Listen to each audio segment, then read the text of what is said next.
Sairam, and welcome to the special interview series where we will be interviewing the founding members and their insights of the Sri Sathya Sai Baba Center of Dallas. We are grateful to have amassed over 500 members in our center. But how did all this start? Well, we'll find out the answer soon enough. My name is Nandita Naranjan, and joining me today are two of the integral founding members of Dallas Eye Center. So let's go knock on the door and see who it is.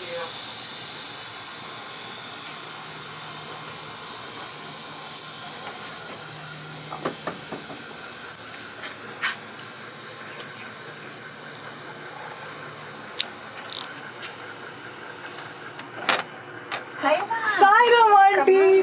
How are you? Good, Sairam, welcome. Thank you so much. Would you mind introducing yourself? I'm Sunitha Surtani. She is one of the founding members of Dallas Eye Center, and a little known fact is she's actually the first woman president of our center. So thank you so much for everything that you've done, Auntie. Let's go ahead and... This is where we started the center. Yes. This was our altar here. Wow. Oh my god. So, Auntie, where are we right now? I am here. Which building and which house is this? This is in Plano, 3200 Stanford Drive, Plano, Texas. And this is where Swami first came here. Wow. So this is the first center that we've ever had for Dallas Eye Center. We see that this was a pretty important room for you, right? What is this room? This room was made into an altar. Nothing was here. Wow. Just a place, an altar was made, and a lot of pictures were kept there. That's awesome. So this house has a lot of memories. Let's keep on going and see what else we can find. Okay. Hi, Auntie! Sairam! So good to see you. You too! Oh my god. Okay, can you please introduce yourself as well? I'm Shalina This is Shalina. Budrani. Yes! My last name. That would help. Shalina Budrani. Awesome. This is Mrs. Shalina Budrani, Auntie. She's also another woman president of Sai Center. So we have a really strong leadership and we're really grateful for everything that you've done. Okay, so now we have entered the beautiful puja room of Sunitha Auntie at her house.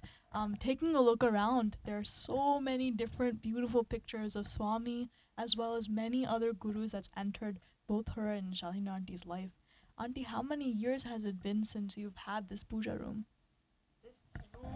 This room has been, I don't know how many, maybe 20 years now. Oh my goodness, wow. So many vibrations in this place. Wow. So I first want to start off this interview by asking both of you ladies, how did you first come into Swami's fold? My sister came from Singapore, and we were just talking, and then, she's one of the crazy ones. Whichever saint she sees, she's always, gets carried away. But when she started talking about Sai Baba, she said, he does so much miracle, the vibhuti and this and that. I said, okay, but how do you believe it? She said, my daughter was very sick, almost dying. Wow. So somebody said, if you take her to the Sai Center in Singapore, and she will get well with the vibhuti and all that.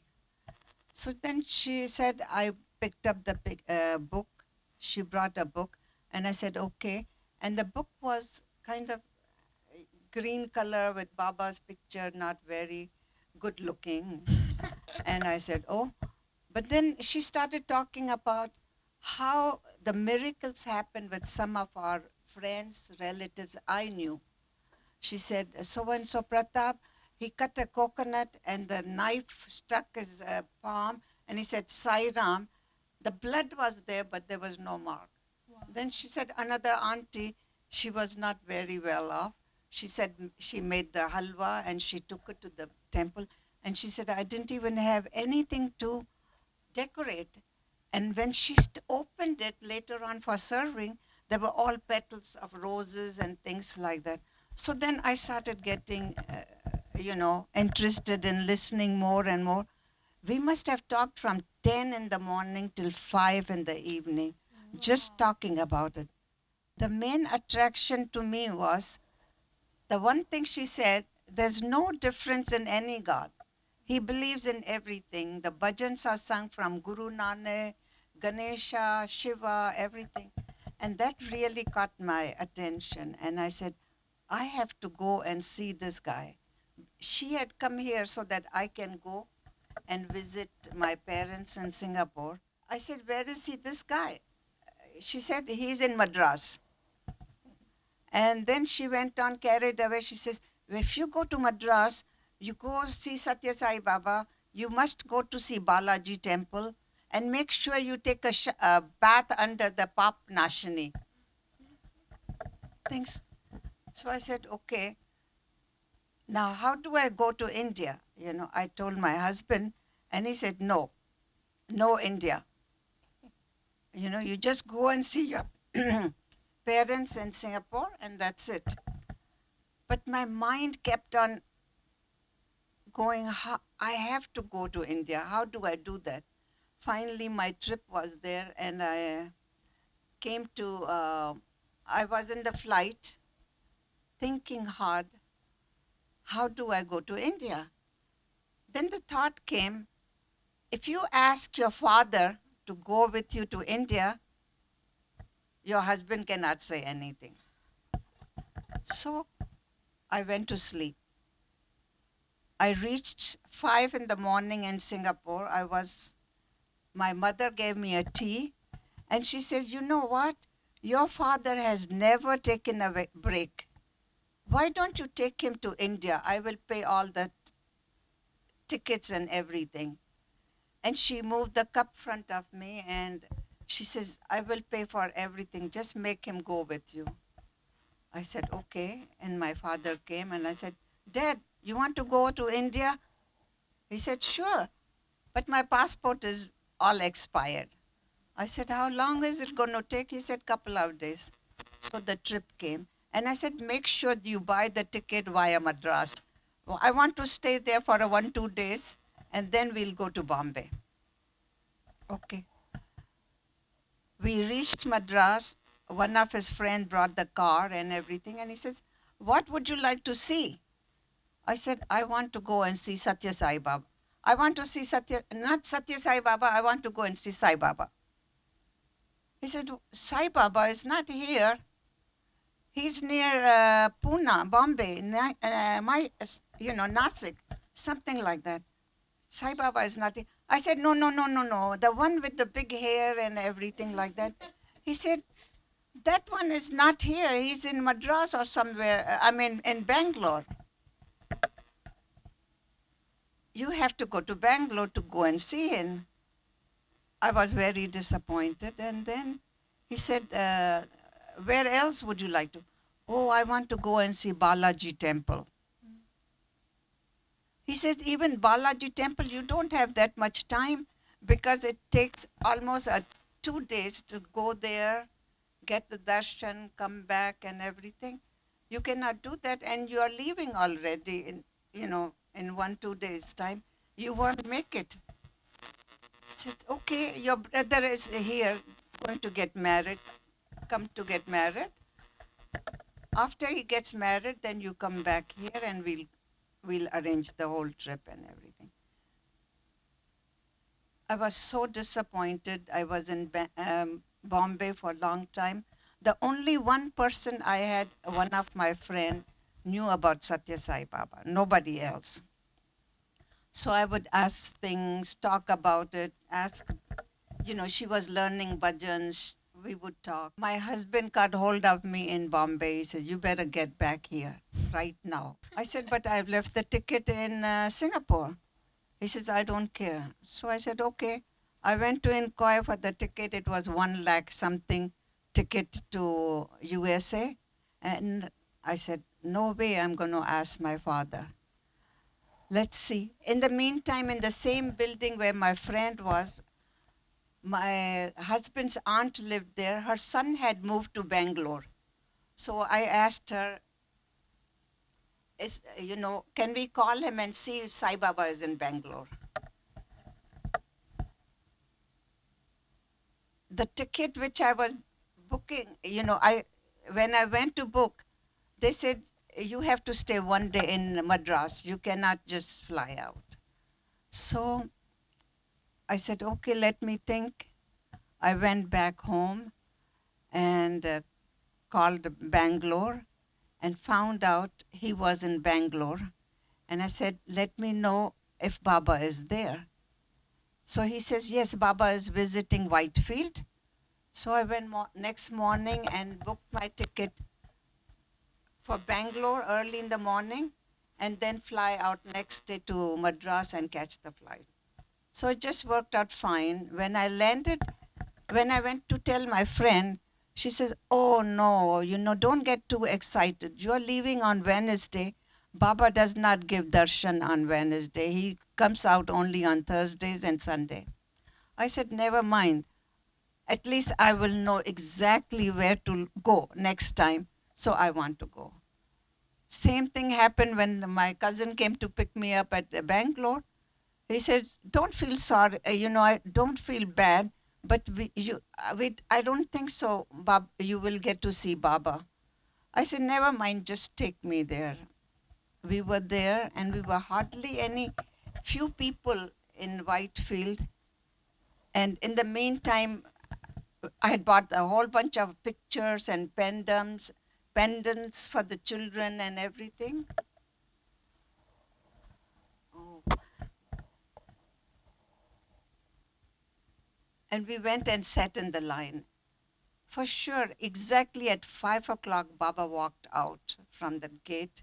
Started when he went and looked at the hostel which was being built, then came around, and he was hardly 5-6 feet away from me, and I lifted up all the pictures and pendants and showed it to him, saying, make sure you come here. And he blessed me from there. And the moment, by the time I adjusted myself, he was standing right front of me. He was standing right front of me, and he had the hand on all the books my cousin had given it to me. And I just looked at him. I forgot to lift my hand, say a word or anything. I just stared at him, and that's it. He turned around and left. Then I said, I didn't get all these pictures signed. I didn't do this and that. He went around getting hold of these volunteers. Please, please, please. My cousin has come from Texas only for one darshan. Take this and get this signed in. For me, it was,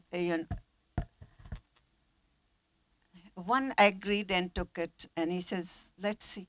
He went in there. Baba signed all the pictures, blessed all the pendants, and the guy comes around, he says, this lady is very fortunate, very lucky. Baba has never done anything like that.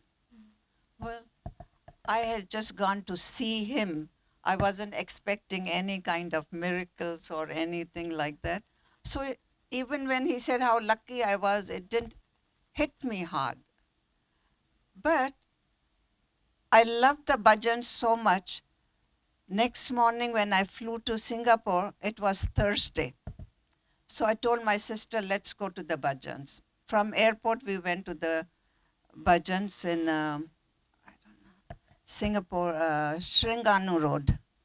Many, many people. And I bought a whole bunch of books, mantra books and tapes and everything, and came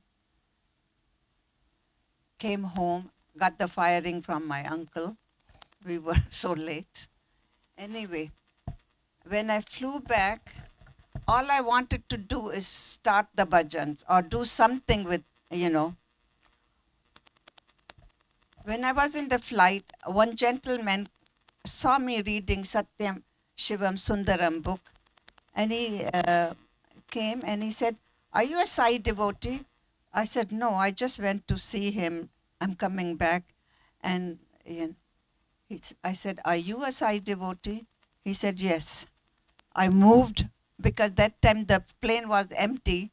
I had all the 3 seats, so I moved in the corner and said, please sit down and tell me about it. And he said, a lot of miracles happened in his house. His parents were very much into it, and I said, he said, I will send you a cassette, the format, how to do the bhajans and everything. And within 1 week, he sent me that cassette. The hardest time I had was the Ashtotra.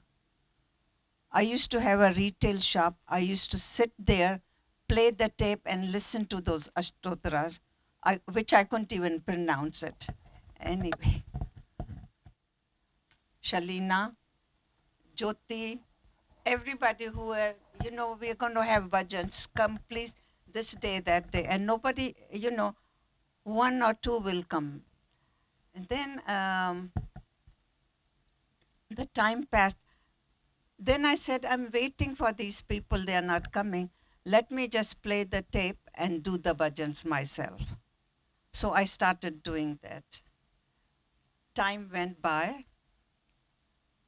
I was craving to have Pad Namaskar because when Swami was standing in front of me, the cousin comes around and says, didn't you take Pad Namaskar? He was standing right in front of you. I said, what is Pad Namaskar? He said, you're supposed to touch his feet. Now, because I read so many books and I said, oh my God, he was God and I didn't even do anything. I need to go and touch his feet next time when I have to do Pad Namaskar. 2 years went by and I wanted to go back to India in 1980. When I went there, Baba called for interview. He called interview and there was another lady also in there. And that lady must have been an old devotee. She was asking questions, everything like that. And he would look at me. You see her? How much she's saying? Do you see? Is that right? He kept looking at me and saying, is that right? And I would just stare. My tears were rolling down. I didn't know anything. And then something she said, Swami, I want you in my heart. He says, it's not easy. You got a monkey mind. Monkey mind you don't. And I'm saying in my mind, Swami, control my monkey mind. And he lifted his thumb and pressed my thumb, my forehead. And the lady said, Swami, me too, me too. He said, jealous, you know. Then he said, you are having bhajans and nobody's coming. You're pacing the floor and nobody's coming. And you decided to do it yourself. I was listening to you. You continue to do that, I will listen to you. And then he said, just to come to see me, you fought with your husband. Because I said, I'll leave the whole house and everything. Kids, if you don't let me go, I will leave everything. You can have whole thing. So he says, I heard everything in your bedroom. Anyway, that interview went and he says, and I said, Swami, people are not coming. He says, I know, don't worry. When I came back in 80s, from nowhere, everybody started coming. Shalina's mother, I went to Shalina's house. I saw the picture of Baba. I said, oh, you have the picture? She said, yeah, my mother sent it to me. He's like God. She said, you put the picture there. And she came, and then we started having the bhajans. And that's the first, we must have moved from, I don't know how many places, right? She will remember it. Then the second interview I had we had in 87 we went. When we had the center, we went to, as a group, right? In 1987 we went there and we were, Baba told us, I will see you. So we all got decked up and everything, came for bhajans in the morning. Baba didn't call us. We still sat together in the evening and we stood up. When Swami came, he said to go. We went. With us, he had Dr. Goldstein, Dr. Goldstein, his son, Sue Ellen and all. Her daughter was getting married to Goldstein's son. So we were all sitting in the veranda, and Shalina nudges me in the veranda. She said, Sue Ellen is sitting there. Sue Ellen is sitting there. From Dallas. Dallas, yeah. And she turned around. She turned around and looked. And then Swami came around and he looked up like, they were like 15, 16, and we were like 23. 21 adults and 2 kids. Swami said, UK? I said, no, Swami, USA. He said, USA. He looked around and he said, so many people, the room is very small. I don't know what came up to me. I just jumped up and but Swami's heart is so big. I said it so loud. Everybody turned around. Papa was so happy. He put his hand there. He says, yes, yes, yes, yes. My heart is very big. I had said 21. He went around the men's side. One of the men said 23 with the kids. Okay, we went inside and the whole interview. I don't remember much because you could see the room is like maybe 8 by 8 or 8 by 10. And we were like almost 40 of them sitting. And when we sat there, you don't think we can all fit in there. Swami was so gracious. He turned on the lights, he turned the fan on and everything. It's something he must have done it. All the 40 people were sitting very comfortably. He must have shrunk us. We didn't feel like we were all tight. And he spoke with everybody. And of course, Sue Ellen's daughter, Sue Ellen, he materialized a beautiful chain for her with the coin chain and the others, whatever he materialized.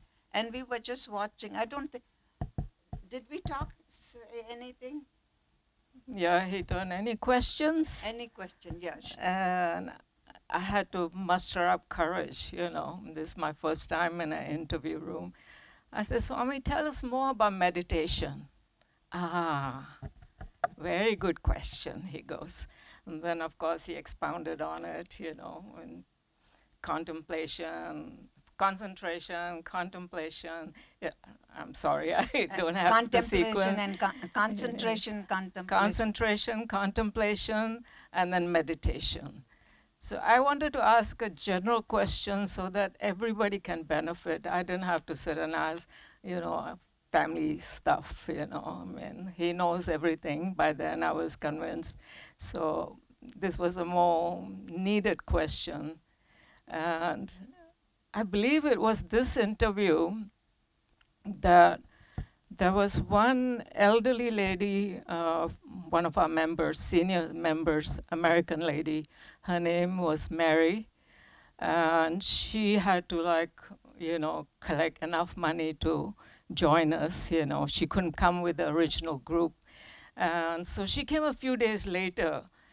And many of the members saying, oh, no, now she doesn't belong to our group. And they started taking votes and all. I said, wait a minute. Let her come and come to the veranda. If it's Swami's will, he'll send her back. Who are we to say she doesn't belong with our group? That was my, standing with the group. I said, I'm sorry, I don't agree with all of you. Let her come. Let Swami be the judge. And you won't believe it, when she got to sit at the very back of the room. And Swami showered such love on her. He materialized a lingam for her and told her, you bathe this every day with water and drink that amrit. So you see, who are we to decide who comes, doesn't come? So I feel so good for that. I'm sure she's probably passed on. She was up in, age. But I was like, after the interview, I said, see, this is Swami's love. We cannot make those. She was originally with the group, but because of financial problems, she couldn't come with us, you know. So And one thing else, when about meditation, he said, you know, meditation. No, somebody asked about Swami, grace us. You know, we need your grace. He said, grace is like sun. You know, if you let the sun enter, everywhere is a grace, everywhere. All you have to do is step out and be in the sun. Thank you so much, Sunitha Auntie and Shalina Auntie, for those beautiful experiences. Sunitha Auntie, you know, just learning about how you entered the fold, just showing how Swami has a hand in everything. What wasn't possible once he just moved all of the cards, all of the like players to make it so that you could see Swami, and all the intersections that you've had in your journeys is just so beautiful. Shalina Auntie, I want to go to you and ask you how you entered Swami's fold. well, Swami entered my life in 1976 with a picture my mother had mailed to me. It was a 16 by 20. It's a pretty big picture with Swami reclining with a blessing pose. Oh. Yeah, Swami's picture, reclining picture with a, you know, abhastya, I think they say, blessing pose. And I just looked at it. As a child, I grew up with a lot of saints around me back in India where I was born. And this is now in USA, I'm here. My mother used to always send me pictures of all saints. And I said, another one? And I looked at the picture and look at this big hair. And anyway, I just rolled it up, kept it in my little puja room, which I lived in an apartment at that time. A little coat closet, I just parked it over there. In 76, a little later in the year, in June, I believe, my mother came to Dallas to get my middle brother married. And just a few days before the wedding, she wanted to set up the altar to do all the pujas. And she said, where's Baba's picture? Which Baba? I sent you a picture of Baba. I said, I don't know. And then she described the orange robe and the big bushy hair. And I said, oh, yeah, I have that. So I go to my puja room, pull it out, rolled up, and she goes, girl, you haven't even framed it. I said, who is he? Look at my little puja room. Where am I going to put him? She was a little disappointed in me. And she said, no, we got to get this framed. So my son was just born then, so I couldn't really get out too much. My neighbor, who is a black gentleman, and she called him, Fred, come over. And she spoke very, very limited English and said, go, Kmart. Kmart was around the corner from the apartment. Picture, frame. She just explained in broken English. So we unrolled the picture and showed it to him so he'll know what size of frame to get. Oh man, dude, who's that? Because he looked like one of his brothers. He said, who is this, your father? I said, I don't know, he's my mother's spiritual master. Don't talk like that. He's a very, very special person.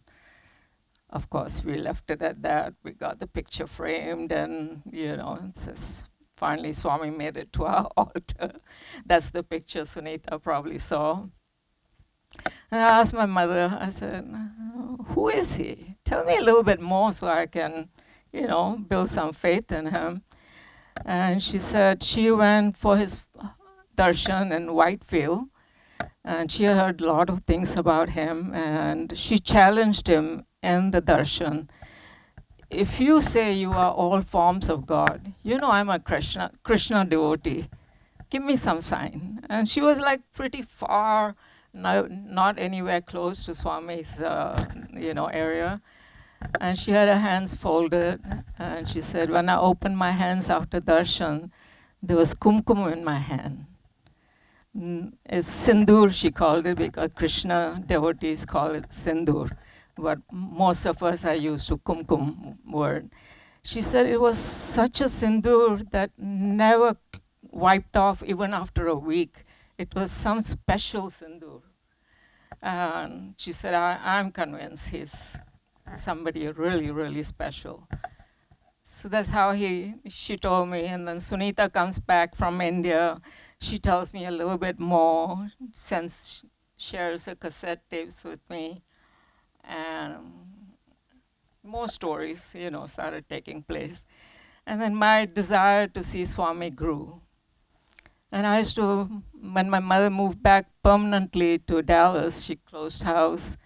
And she started doing bhajans in her house every Thursday, regardless who came, didn't come. But Sunitha used to come most of the time. So that's how our home bhajan started. My mother, like her, very disciplined, wanted those Thursday bhajans. And we supported her. And I say, I want to see Baba.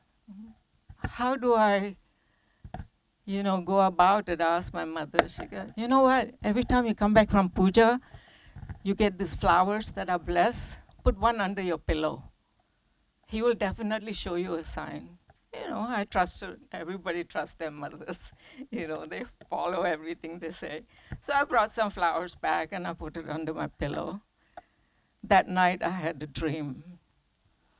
And in this dream, I see I'm waiting in line, hot sun, and suddenly everybody's lined up, and Swami's walking down, giving darshan.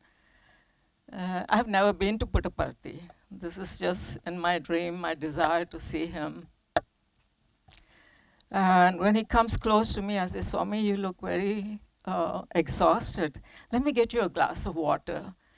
So I leave darshan and run into this building and get a glass. And I'm here cleaning the glass nonstop. There were scratches on the glass. And I said, boy, this is taking forever. Swami probably will be gone. I come out, of course, he's gone. And I'm up from my sleep.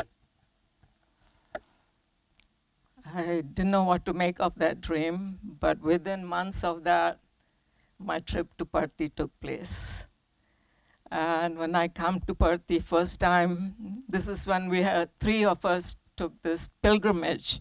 Sunitha, and there was another auntie, Pushpa Mehtani, and myself. We went to Rishikesh, Badrinath, Hardwar, and then we ended up in Parthi. And first time I see the South Indian canteen. That is the darshan where I had of Baba. I never seen. I said, it started connecting.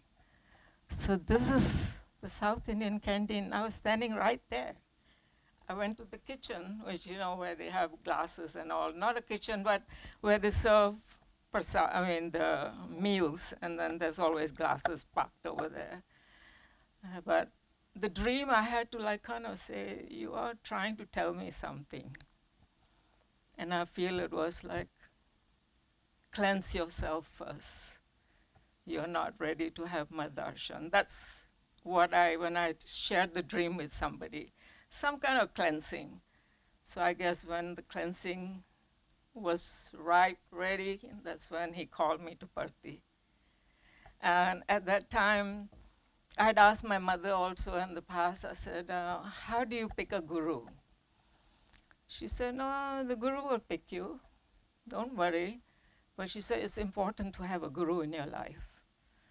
So she was a very spiritual person, always into pujas and all. So that rubbed off on me, She used to go to the gurdwaras, do early morning seva, cooking of the langar and all, I used to go with her once in a while. Because I used to say, Mom, where are you taking off at 3 a.m., She said, no, do you want to go? Yeah, I'm not sleepy, let's go. So I used to go and help her make chapatis and all that. So anyway, so I was in search of my guru. We went, this time was Guru Purnima time, 1983, I believe, that Guru Purnima. And Sunitha was our guide, who'd been there before, so we were totally dependent on her. Where we're gonna go. So you won't believe it, it was Guru Purnima, so no accommodations. The shed is what we got. Maybe 60 people in a shed, just a little floor space, just a small floor space. And what we did was in the morning, we rushed out to the common bathrooms and behind the sheds. And by the time we came back, we had just worn our kaftans and taken our towel with us. They closed the sheds on us. We couldn't get in to change. I said, oh my God. They locked us out. I said, now what? My first darshan of Swami in kaftan and a towel wrapped around me. Everybody was Outside. all decked up. Outside the compound. These were the days of the sands when Swami came up. So my first darshan of, Guru Purnima We day. did have a darshan though. But we did get a darshan. We did get a darshan, but we were in kaftan and towel around us. We had towel around, and all the ladies were beautifully silk dressed, so beautifully, and we are outside. But we did get to see him, and he looked towards us too. By afternoon darshan, we were this time ready. I said, Sunitha, come on, we have to have a proper seating. We can't do this, Of course, we were ready, token times, token lines and all. Every day we used to get far away, but darshan, darshan, darshan. One day, our lucky first row came. And immediately I borrowed a piece of paper from whoever was sitting next to me and a pen. I started scribbling a note to Swami. I said, Swami, if you are my chosen guru, you must take this letter right now in this darshan to give me the indication that you are my guru. And when he came out giving darshan, he stopped at me, looked at me, took my little letter, and I was like in seventh heaven. You heard me. You heard me, I go like that. And during that same trip, 16th of July was our anniversary, and Sunitha had introduced us to many of the permanent residents in Parthi. I feel blessed with her as my guide in Parthi. So they said, you know what, why don't you get a beautiful garland made for Swami and take a tray. I didn't have anything. She said, don't worry, we'll help you make the tray. Very, very helpful family. Until today, I visit them whenever I go to Parthi. She's, of course, no more who guided me. She was a senior member then. And she said, yeah, you need to request the volunteers for a special seating. I said, how do I do that? Yes, just approach somebody. So I did. And here, get all dressed up on the 16th. Beautiful garland was so heavy, so big. They gave me a pail with little, I said, how am I going to carry this in darshan, Of course, the volunteer said, no more, no place, no place. I said, but it's my special day, I need to. And she goes, okay, you go sit with the sick patients. I said, anywhere, but it was a front seating with the sick people. That morning, Swami comes for darshan, and he goes to the men's side, gives darshan, goes back to the interview room. No darshan for ladies. No, Swami, you can't do that to me. I started praying and singing to him within my favorite bhajan, and that came in handy. I said, Oh Bhagavan, Oh Bhagavan, Arz suno mere Sai Bhagavan. I kept singing to him non-stop with tears rolling down, not physical tears, within, tears just falling. You won't believe it. He hears. Within like maybe 15, 20 minutes, I guess it passed. Nobody had moved because they know Swami may come out, And he came out of this interview room, made a straight beeline dash for the sick people, give darshan there. Everybody's eyes were just moved that way. He comes to me and said, "Kya hai?" Oh, I was so taken back. "Sorry, Swami. Swami, your prasad. Swami prasad." That's all the two words that came. "Swami prasad." He went like this, pulled out vibhuti. I don't remember, but I did hold my hand out. He gave it to me. But after I went back to the room, the senior lady, she said, "क्या lucky है तू, Swami ने इतना बढ़िया टीका लगाया." Swami put a beautiful tika on you on your forehead. You are indeed blessed. I didn't even know that. I was like, I guess when they say when you come so close to that energy, that you're just not there really. And I guess he proved that. But he did hear my bhajan, that he says he listens to every thought and prayer of ours. We just need to call him. He lives with us. He lives in our hearts. And he proved it that day. It was really a blessing on that, trip. Shalina Auntie, thank you so much for that powerful insight. We always hear that, tap into that devotion that you have for Swami. He's always listening to you, he's always there for you. And your experiences just praying intensely to Swami and you pulling Swami for his darshan just shows how much Swami is pulling you into his fold. So we're gonna move on and talk a little bit about the early days of Dallas Sai Center. So I want to ask you both, what were the early days of center like? How did the first center start? And what were the kind of normal center operations looking like? Well, in the beginning, we were just meeting in homes on rotation. Sunitha did most of the hosting. I would, every time when time permits, I would have them. And then Gurdwara became a little central place. We started meeting there at the Gurdwara, but because of, the distance and all, you all know Dallas is so big that we had to again go further north somewhere. I live in Carrollton, she lives in Plano, and others were living in Richardson, so it had to be a little bit more central position.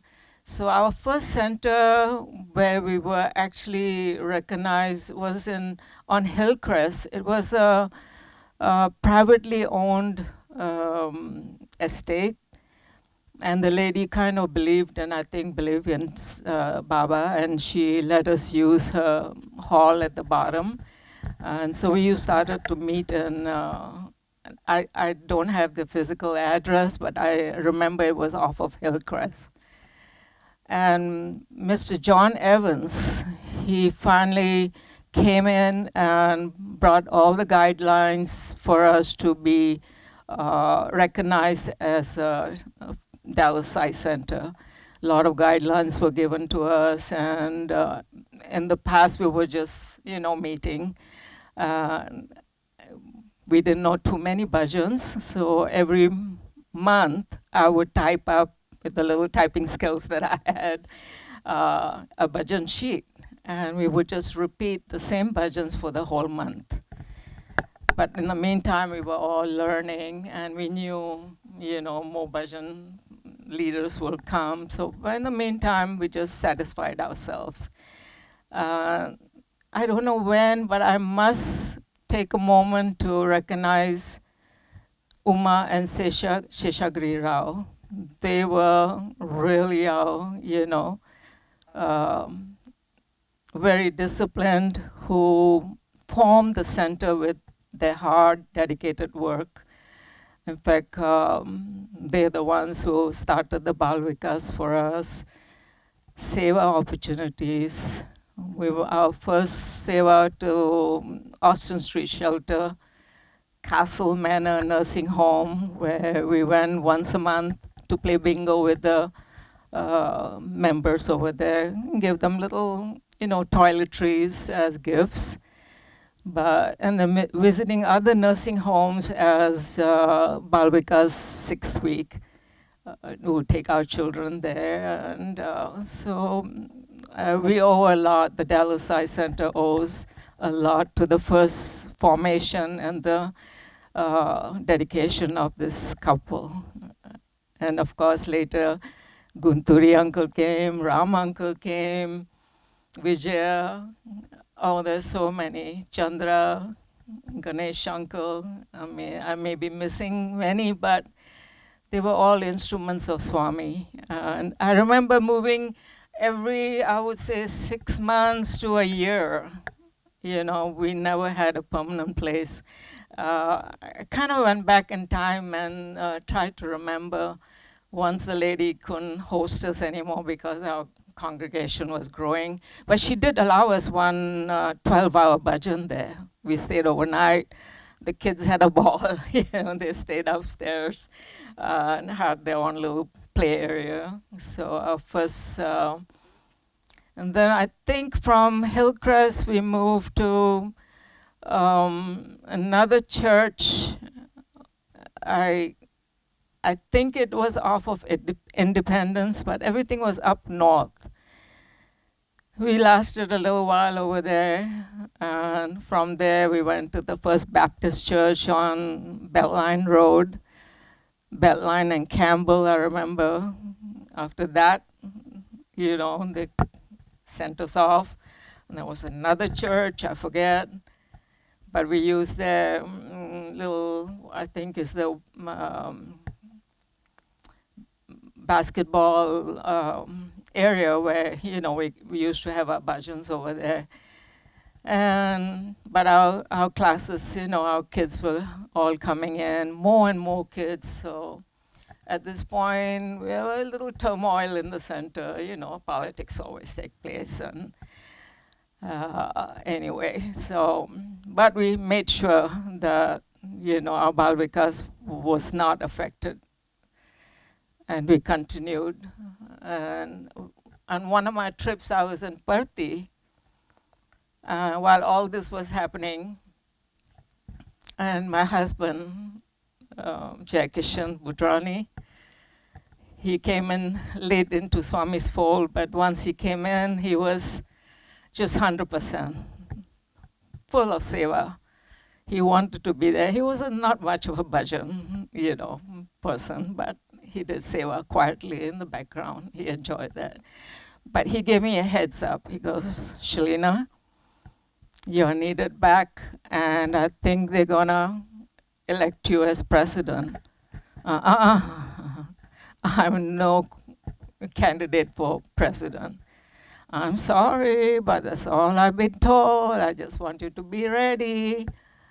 So in darshan, I pray very hard to Swami. I say, Swami, you know, I'm just a high school educated. I didn't even go to college or anything. What do I know about, you know, taking a leadership position? I'm sorry, I don't know. But again, unless you prepare me, I'm not there. That particular darshan, he came close to me, gave me such piercing darshan. His eyes like almost scanning me completely, at least. And I have a picture of that same look he gave me because I found it, somebody gifted to me on my birthday. And I guess he prepared me. And I came back. Of course, I had to step into those shoes. You know what, Swami puts us there for a reason, is to correct us, to kill our egos, to be able to work with different personalities, and, you know, just, it's a cleansing. It's a cleansing. It's tough, whoever has to do it, but because of their love for Baba, you know, and the trust in Baba, that they can do it. And so 2 years passed that way. Thanks Swami for that opportunity, and I hope I did whatever I could stabilize the center because we had to have a little, you know, get the ripples settling. and then we went on. Thank you, Shalina Auntie, for sharing that, especially about Jackie Uncle. He was everyone's favorite, and we will continue to miss him and the work that he has done for Center. Shalina Auntie, you brought up a very interesting point about having to practice one bhajan for 1 month every single time that you guys met. So, Sunita Auntie, I wanted to ask you, what was the first bhajan that your group learned, and how long did you practice that bhajan for? First of all, when we started the bhajans, we used to play the cassette. The guy from New York sent me the cassette. 108 names, then the bhajan. And then I would learn the bhajan, type it, and everybody would sing with it. And we learned few bhajans from there and made a thing, and we all sang once a month. I mean, same bhajan for a whole month, all the 4 weeks. When the bhajans were going on here, one time, uh, after that first trip when I'd come, somehow everybody started coming, and somehow Uma came, Dr. Rao, then Lakshmi came. And we used to have a card we used to pass around. If you can sing, sing whatever, and pass it on. And when Lakshmi sang, she was so perfect because she knew how to do it. So I told her, my God, you sing so good. You have to teach us. And here are the cassettes. I gave her a whole bunch of cassettes to learn because I had picked up all those cassettes from Singapore. And so that's how we started singing. But when we started first moving around in different places, we used to carry a picture, tape recorder, everything, and play that cassette. Then one day, sometime it would be two of us carrying it. So one day we decided, she's carrying it, I will not bring it. So we ended up no cassette player, no tape, nothing, and no picture. So he said, what are we going to do with it? So we put a cassette player picture, and we did our bhajans. That's how we went on. The important thing was once the bhajan started, we started following up all the festivals. We had Shivratri here, we had Akhand Bhajan here, in this place. Everything started. We even went for a retreat somewhere. Remember, we went to retreat? We went for our first retreat. David Kessler, Yeah. he arranged it all. It was a little outside of Fort Worth. They had a ranch home. We were like probably a dozen of us and 3 kids.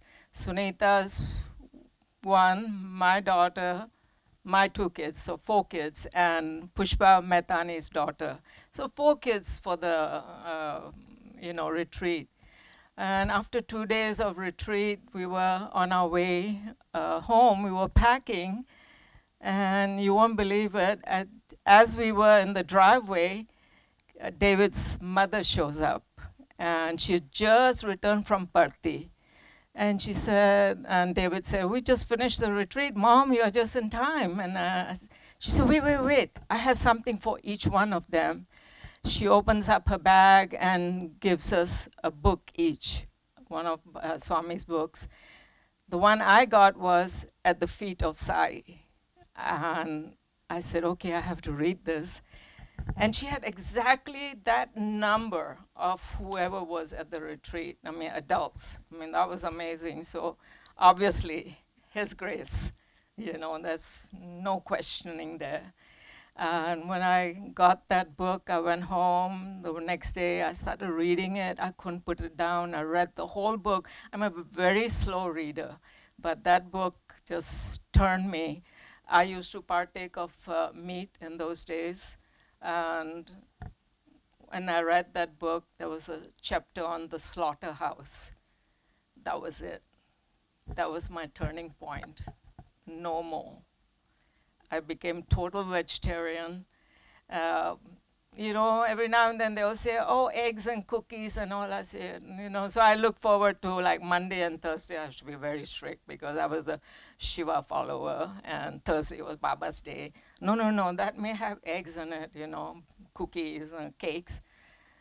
Many people are not particular about that. And then I said, wait a minute. Are you a total vegetarian or you're not? Why do you have to wait for the other days to partake of those things? Stop. Even that stopped. So at the feet of Sari, I wish I could find that book. I've been trying to look for it in bookstores everywhere when I went back to Perthi because I think I lent it to somebody. I never got it back. But I guess mission accomplished. Swami, he did his whatever mission he had for me. On my second trip to India, Baba called me for interview, and he was talking about my children and how the bhajans were going, how he was enjoying our bhajans and everything. And he says, but you're worried about your youngest daughter. Don't worry, I am with her. I used to work, and I used to leave the house by 8:39 and come back almost at 7:30 and 8. The older children would play outside and leave this younger one at home. So she would always, like kind of say, Mom, I'm scared, Mom, this. I said, don't worry. Baba said, I am with you. Go and do your homework in Baba's room. Go and talk to him. He will talk to you. And and she would started doing that. And when she started doing that, actually Baba started talking to her. And one day she asked me, Mom, it's weekend. Can you give me money, my allowance? I had given it to her and she had misplaced it. So I said, I gave it to you. She said, but Mom, I don't know where I kept it.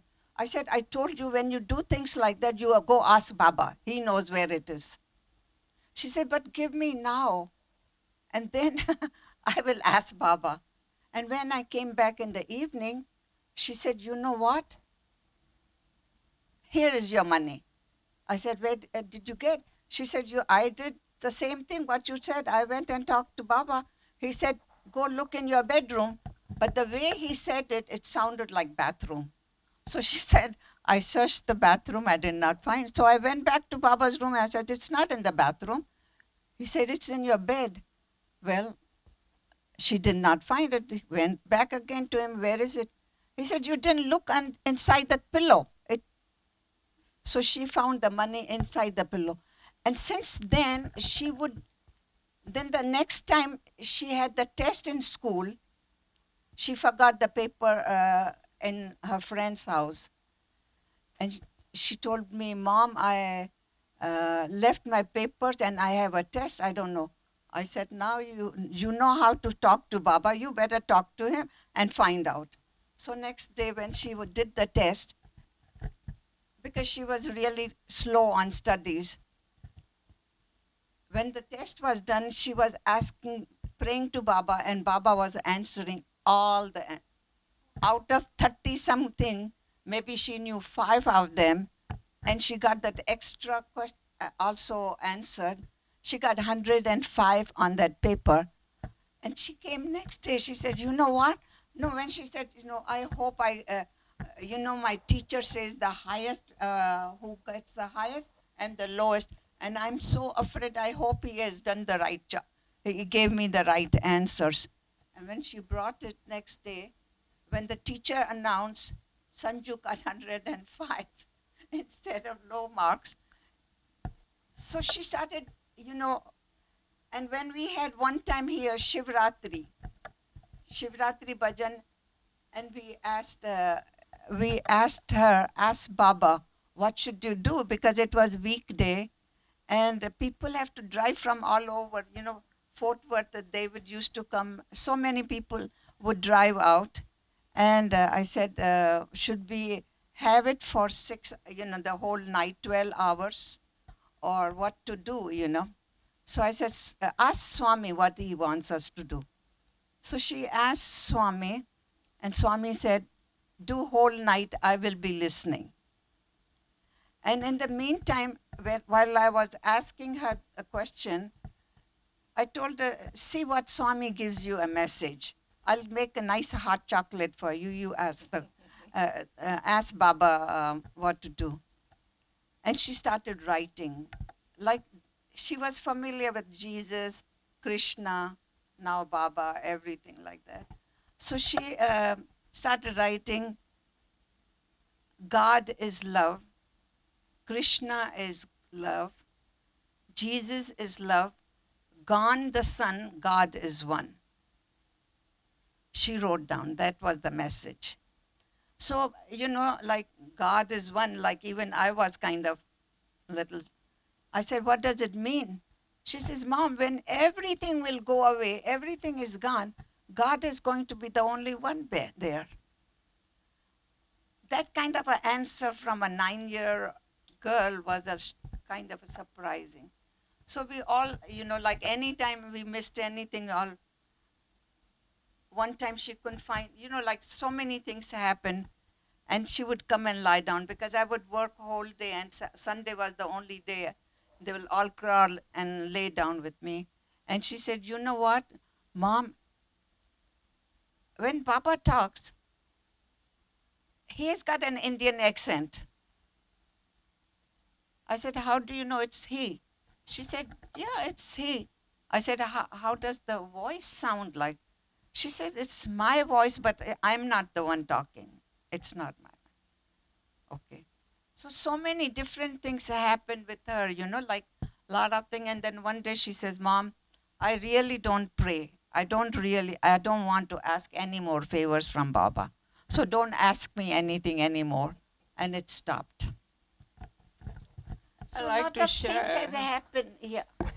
I would like to share this little booklet that, like I told you, I used to type out just maybe 10, 12 bhajans that were always sung. And then when we had bhajan leaders like Lakshmi teaching us, and when they started coming, one devotee in Dallas printed for Baba's 55th birthday this offering of bhajan book. So this was our official first bhajan book of the Dallas Sai Center. I thought I'd like to share that. And at some point, Sunitha auntie, she came back from Parthi, heard about the Sai Gayatri, and I see it, she wrote it down for me on my bhajan book.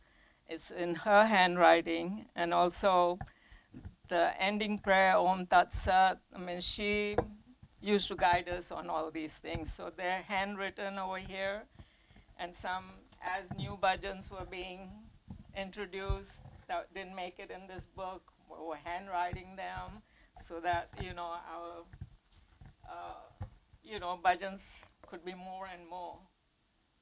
I just remember when I first learned of was Ganesha Sharanam was our first bhajan. Jai Guru Omkara, because we were all kindergartners at that point. So Manasa Bajre Guru Charanam, and then Jai Durga, Lakshmi, Saraswati. So they were all little kindergarten bhajans to mean, so somebody said. But beginners also have to learn simple bhajans, And Swami always said, pick Nam Smaran, don't get too wordy bhajans, something that everybody can follow. I know you may want to sing to me privately in your prayer rooms, but when you are representing a Sai center, try to do, simple bhajans, short bhajans, so that, everyone can participate. It's very important. So that's how our bhajans, I remember right in the beginning, when I was thirsting to go see Swami, this bhajan just suddenly popped up, and it said, it goes like this: Chalo man chalo chale Baba ke dham, Baba ke dham, Sathya Sai ke dham. Ram wahi hai, Sham wahi hai, Narayana और शिवा वही है, मिलेंगे सबको Ram, Sai Ram, Sai Ram. I used to sing that to him just in my private moments, you know. And English bhajans became my seva for the Sai Center. As soon as more English bhajans came available, I remember probably Sunitha bringing from Singapore, Mr. Hong Kong. Jagadishan Hong Kong. used to sing a lot of Hong English Kong. bhajans. Huh? Hong Kong. Hong Kong, okay, from Hong Kong. So my passion was singing English bhajans because our congregation was also, you know, locals here that didn't understand Sanskrit, but amazingly they wanted to sing Sanskrit bhajans, and they amazed us. But I continued my seva as, you know, in English bhajans. So you want to add?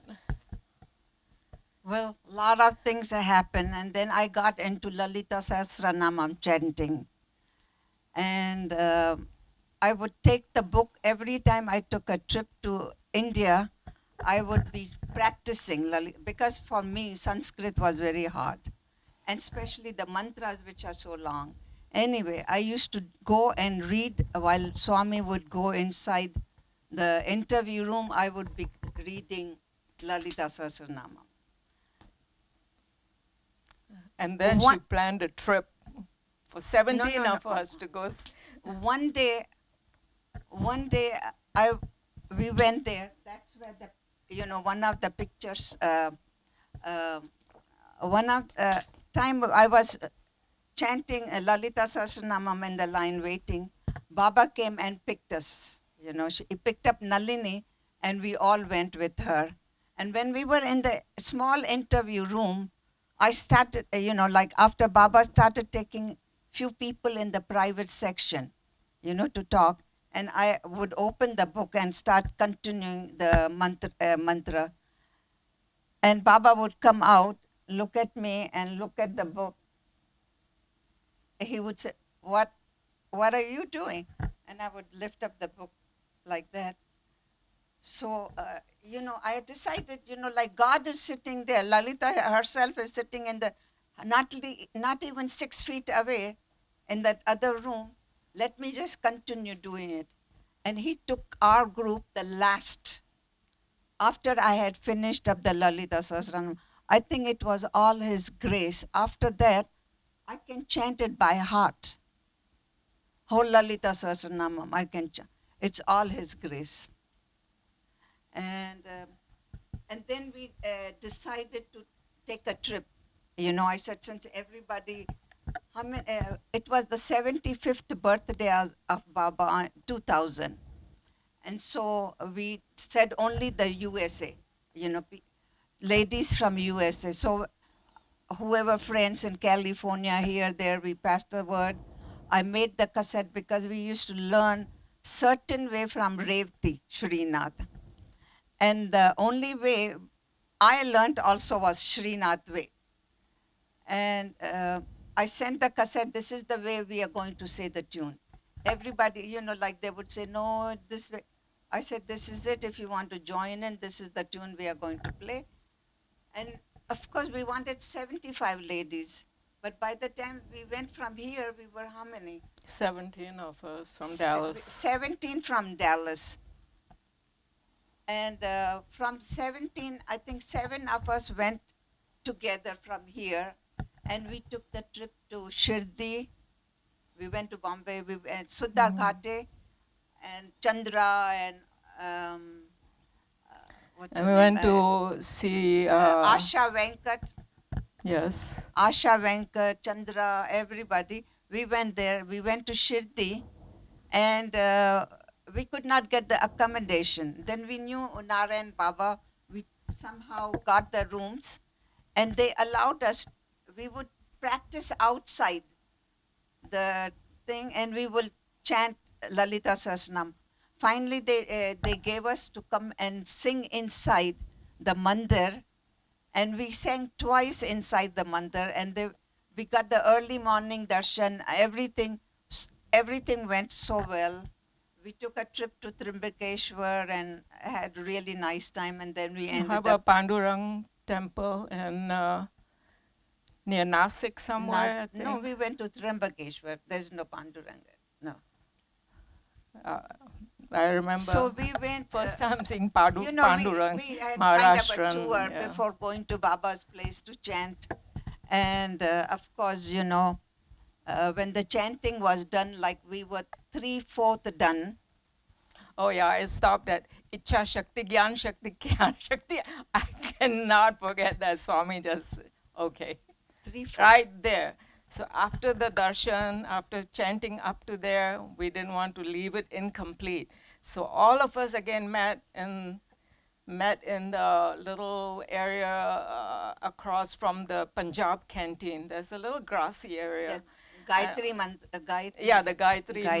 Mandir is there behind there. There's a grassy patch. We all sat down there and started from there and completed the Lalita Sahasranama. We thought it wasn't complete. I know Swami stopped us, but we must complete it. So that was, his grace there. One of the interviews, we were all there, and Baba said, "Have I given you a robe?" And I said, "No, Swami." He went inside, opened the Godrej cupboard, you could hear it, and he brought this and came and handed out to me. And I even received a ring. Baba gave a ring. That time my husband had some problem with his health thing, and Baba materialized a nice 4-5 carat diamond ring. It looked like a white field, that lotus thing, the diamond like that. Of course, I lost the diamond, lost the ring, whichever way, because I think it had the purpose, it finished its purpose. When I came back here, one time my husband came from work all red, like I've never seen him look so sick. And I touched him, he was so hot. And I said, let's go to the hospital. We took to the hospital. While I was driving, I had that ring. He put it on himself on my finger. I touched his neck. I was holding his neck. He had 103 temperature. By the time we reached the hospital, it was normal. That ring did its magic. So, like a lot of things have happened around in my life. All I can say, he has confirmed that he resides in every heart. All you have to do is speak to him and he will answer one way or the other. That is we have to think we are also God. It's just like in one of the book I read, Baba has given it.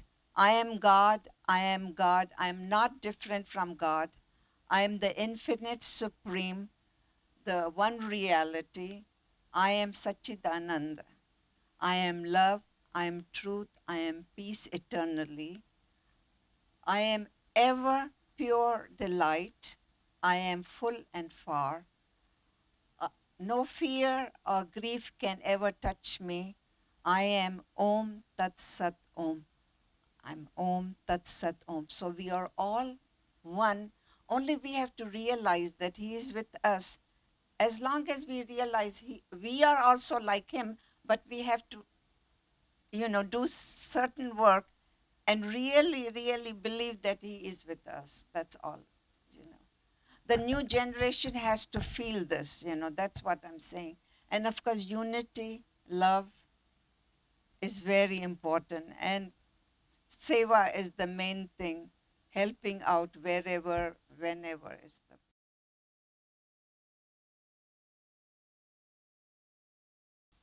I always wanted to sit where you can see the chair inside the mandir where he was beating his hand to the tune, and sometimes he would look like I was imitating him, so he was saying, "Oh, like you're imitating me," like that. So many things, and One Diwali, we were there and we got the first row. And Swami, I mean, he played Diwali just like all time, all the sparklers, all the fireworks you can talk about. And then he kept telling us from a distance, move, move, move. But we didn't want to move because he wanted our safety, you know. And then he started the rain. Suddenly, from nowhere, the rain started coming, hoping that we will get up and go. Oh no, we just sat. This was our coveted first row. We're not going to lose this chance, Swami. We're going to get wet. It doesn't matter. You're going to stop the rain. We had that much conviction. And of course he did. I said, okay, we already nice cooled off now. But we enjoyed that beautiful Diwali in Puttaparthi with Swami. It was. I will give just one more. During that rain time, it poured so heavy. We were soaking and dripping. And who would, Swami kept saying, go, go. I don't know whether she was with me or not. I mean, it was dripping so much like we were squeezing. And I said, don't get up, let him come. Don't get up, let him come. He finally walked out. There must have been angels with the umbrella over his head, not even a drop on his Robe. robe. Only 2 inches near the feet were wet. I witnessed it. Mhm. Not even a drop, not even on a hair or anything.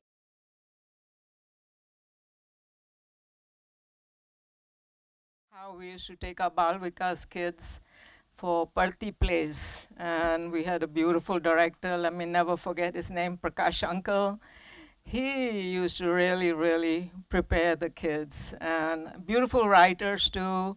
In fact, Shobha Vagle, one of them, and Prakash's wife, great writer. She used to write plays, and of course, Uma and Dr. Rao, they used to also, have many, many, there were scenes, once they kind of narrowed down on what they wanted to present. And of course, all those practices, and Prakash Uncle used to give his 100%. Even now, he takes a lot of groups from Hyderabad, I believe, and of course, they're all in Telugu. But we cherish those days when he used to guide our children. And as far as bhajans, yes, we used to have Venkat Uncle guide us, and Lakshmi, Anasuya. So we were very blessed in the center to have such talent. Very blessed. We are so fortunate to have such dedicated people who have carried on with everything, whatever. And they are doing such wonderful, wonderful job. So, there is one question that we want to ask both of you. So, what are some words of wisdom that you would like to impart on our new generation? Well, let me tell you, you are Swami's next generation, the army he has prepared, and you have a big responsibility ahead of you to make sure there's always unity in the center, number one. Seva projects must go on because that is number one in Swami's list, that love all, serve all. And then naturally, if you have unity, definitely you have love, one follows the other. And there's going to be differences, of opinions, and don't let them, drown you in those, because those are really our egos. You do feel at that point when you're corrected, but remember the correction is for a reason, and stop and contemplate on it. And there might be times that you are right, and again, talk to him. He will guide you. He will find you answers. I used to find my answers in all his discourses. Anytime I used to have a bad moment, and I'll say, okay, Swami, what is it? There was a book called Sai Messages for You and Me, Lucas Riley, I think it was, written by him. I would randomly open those books, and there my answer would be there. And so all of you do refer to Swami's literature. He has left us a lot, many, many discourses, that have been even with translations now. The students in India are doing an excellent job, and you, as the next generation, need to do that. Spread his message. Your life is his message now. Thank you, ladies, for both of your beautiful insights. This marks the end of this interview, but from this interview, we have come to learn that with nothing, you can start anything. With Swami, anything is possible. And today we've learned so much about all of the trials that you have faced in order to create the center and glorify Swami even more. So thank you so much for sharing, and we'll see you in the next interview. Thanks to Chitra for making us so special. Thank you for this opportunity, Swami, for sharing and bringing us back to memory lane. 40 years is hard to believe. But of course, you are the main director behind it all, your mission. Thank you for letting us be instruments. Sai Ram. Thank you, Sai.